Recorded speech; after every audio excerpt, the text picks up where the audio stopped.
Here's the thing you have to understand about Steve Jobs.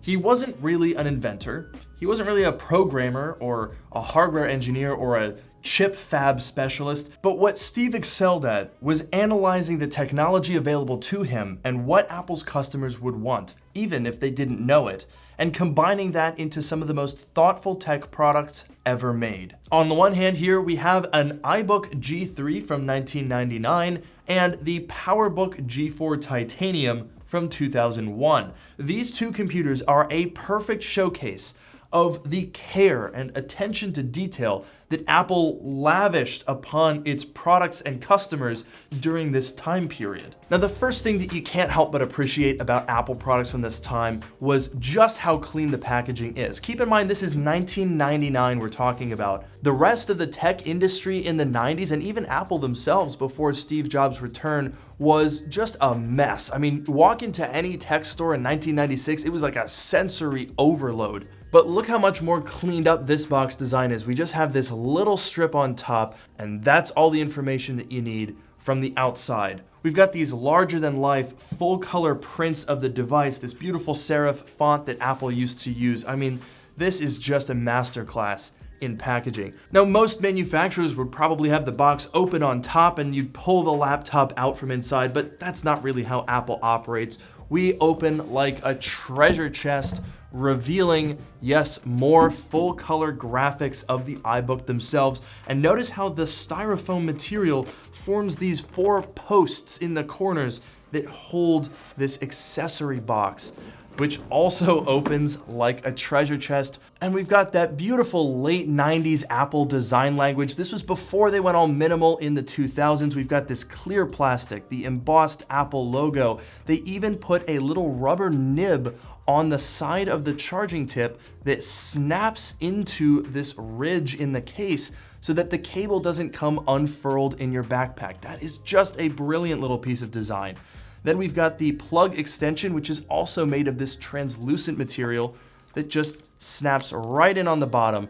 I mean, maybe that part's not the most elegant, but like, nobody puts this amount of effort into a charger. There's also a Mighty Mouse in this box. That's not original. This was from a few years later. Apple actually made these color matching translucent puck mice for these early iBooks that are just such a cool design.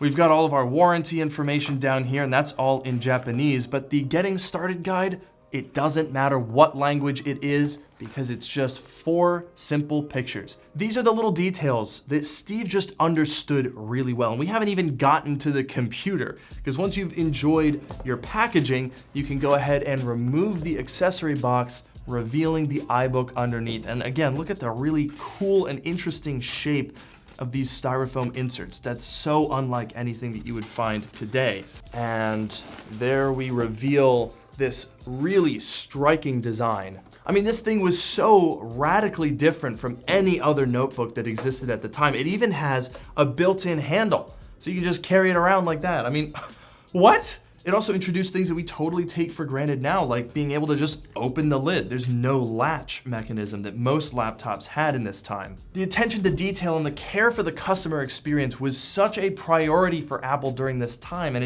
it feels like we've lost a lot of that. But before we dive deeper, a quick word from today's video sponsor. Today's video is sponsored by the Alumu G05 Air, the ultimate 5-in-1 multi-tool for your MagSafe devices. With its powerful magnetic grip and sturdy aluminum construction, it's a robust kickstand for your phone, and in the end of the stand, a one-click ceramic blade slides out to easily help opening packages or plastic wrap. Its 360-degree click mechanism also provides an extremely satisfying clockwork sound, but it's more than just a pleasant click. The rotation offers convenient adjustment for the stand, as well as a hidden angle measuring tool with precise degrees shown in cutouts on the back. It offers an ergonomic grip for mobile gamers or long-time use, and with its slim 38-gram aluminum construction, it folds away into a sleek and beautiful accessory for your device. Its urban futuristic design highlights material choices and fine details, and its utilitarian feature set is super convenient for any scenario. So check out the description down below to learn more. A big thanks to Alumu for sponsoring, and now let's get back to the video. The power and the sex, right? 2 years after the iBook G3 came out, Apple completely revamped their professional level laptops with the Titanium PowerBook G4. It's made out of titanium, like the spy planes. But taking a look at the box design, you can really see how this fits in with the iBook G3. We've got this dark color theme on the front to indicate that this is a professional level product. We have a grayscale Apple logo instead of the bright colorful one. But then on top, we have that same ribbon of text giving us all the information that we need about this product. Opening the box, we have that familiar treasure chest style opening, and we're presented with another beautiful full color picture of the PowerBook itself, really generating a lot of excitement before we get to see the laptop. When we remove that, we've now got all of our documentation. This is one of the first devices that would have come with Apple stickers in the box. And this was also one of the first OS X devices. So we've got our updated software install disks, and then we've got quite a bit of documentation here. This is a pretty big booklet teaching you how to use OS X and all of its new features. So a little less minimal than the iBook. Same thing goes for this getting started booklet. Yeah, this is not 4 images.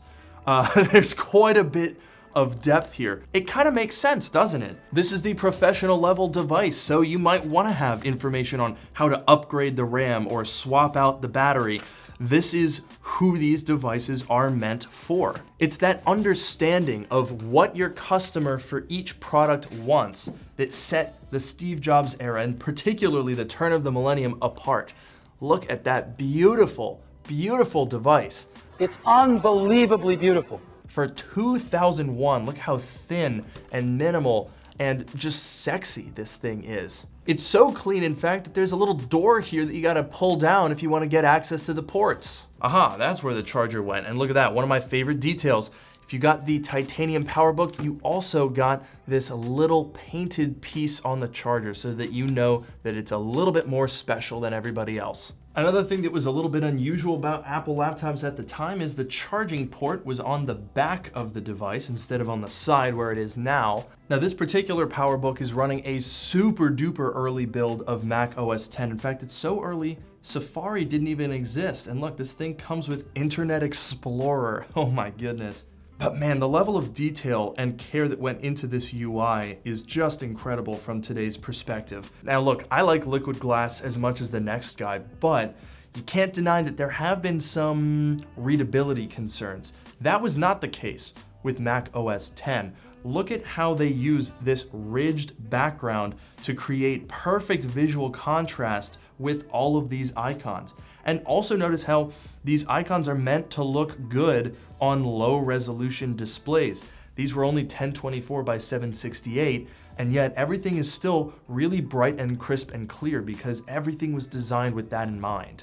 Let's take a look at the iBook now. Oh, you gotta love that. One of the most interesting parts about this device was, despite it being a base model, Apple was not afraid to give this thing cutting-edge features. The iBook G3 was among the first ever devices to feature wireless capability. There's CNN, you can see, and maybe I'll go to Disney here. You know, I can work. Come on over here. Let me show them show these guys how it works. Come on over here. You want to sit behind me there? Yeah. So I can just go to Disney.com here.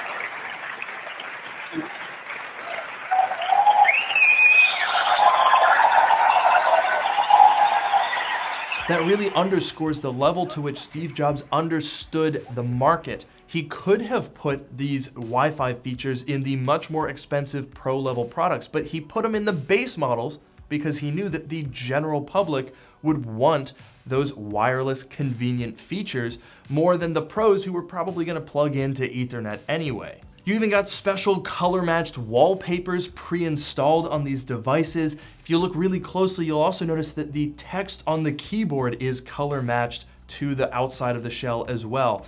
It's those little details that make you appreciate the care that was put into this product. But the genius of Apple's strategy in this time period was more than those little details. It extended to the entire business model. In the mid-90s, Apple was kind of becoming a lot like other PC manufacturers. They had these long alphabet soup names for all of their different levels of product that would have just been completely confusing to anyone who wasn't super plugged in. But when Steve Jobs came back in 1997, he introduced the Square. And I'm not just talking about any square. This was a very special square. In fact, it was the 2x2 grid, and everything that Apple released in those first 5 years of Steve's return fit perfectly into that grid. In one direction, you had desktop versus laptop, and in the other, you had pro versus consumer.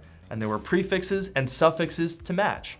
You had Mac for the desktop, Book for the laptop, I for the consumer, and Power for the pros. So put all of that together, you get iMac, PowerMac, iBook, PowerBook. It is so beautifully simple. You can just look at the packaging of the boxes, the name of the devices, and you can figure out what's designed for you. Over the past 25 years, as things have moved and evolved, PowerMac became MacBook, iBook became also MacBook. Additional desktops were introduced, the iPhone, the iPad, Airs, Ultras, Pro Maxes. Things have gotten so much more cluttered than these beautiful, simple early days. And part of that is unavoidable, right? I mean, this product stack is from 25 years ago. It wouldn't really work in today's landscape, but it just makes you miss when things were so logically thought out and well executed, and all with the customer in mind. Now look, I understand that this video is gonna kind of sound like a Steve Jobs circle jerk, and that's not entirely inaccurate. And I also understand that there's probably gonna be a lot of comments saying, oh, Steve Jobs would have never allowed Apple to be the way that it is today. I've been seeing that stuff for 14 years. But the thing is, we'll never know, right? Steve Jobs died in 2011, which is a really, really interesting time period in technology. And I think it's impossible to know how Steve would have reacted to the current landscape with AI and smartphones where they are today. So the speculation, I think, has its purpose, but there's no real conclusion that you can draw other than appreciating when things were done really, really well. And that's also not to say that Steve was perfect and did everything right. There were plenty of bad products in the Steve Jobs era, and in fact, the G4 Titanium PowerBooks actually removed one of my favorite features from the older models, which were these really sick, hot swappable bays. So you got one on either side. You could pick what you wanted to put in here. Like, this was a really cool feature that they just kind of ditched in favor of form over function. But at the end of the day, what I think Steve Jobs was best at was looking at his customers and figuring out what they wanted, whether they knew it or not. And none of the technologies that made these devices so different were things that Apple invented. They didn't invent Wi-Fi. They didn't invent the widescreen aspect ratio display. But what Steve was so good at doing was seeing what technologies were being developed and figuring out how to combine them in a way that the user would appreciate. He was the bridge between the nerds that were developing everything and the people that actually bought them. And he was just able to connect those two groups so effectively that it's just, frankly, remarkable. And I hope you guys have enjoyed this little showcase and unboxing. Let me know your guys' thoughts in the comments down below. Don't forget to subscribe and leave a like if you enjoyed. And I'll see you guys in the next one.